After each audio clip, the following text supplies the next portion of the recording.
কি করছো? জল ভরছো? জল দিয়ে কি করবে? হ্যাঁ, কি করবে? স্নান করবে? ও, জল রেডি হয়েছে? আচ্ছা ঠিক আছে, তো ঝপাঝপ স্নানটা করে নাও, দেখি কেমন স্নান করতে পারো। স্নান করছো তুমি? ঢালো, মাথায় জল ঢালো, মাথায় জল ঢালো, দুটো দুটো হাত দিয়ে ধরো, ধরে জল ঢালো।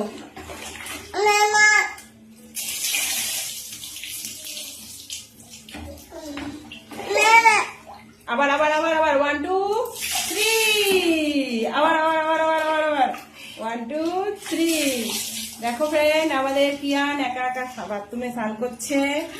কিয়ান এখন বিগ বয় হয়ে গেছে, ও এখন একা একা স্নান করে, আবার জলও ফেলে ফেলে নষ্ট করে। তো তোমরা দেখেছো কিয়ানের স্নান? দেখো দুষ্টু বয়। তো এখন স্নান করুক, তোমরা তোমাদের দুপুরের লাঞ্চ করে নাও। টাটা।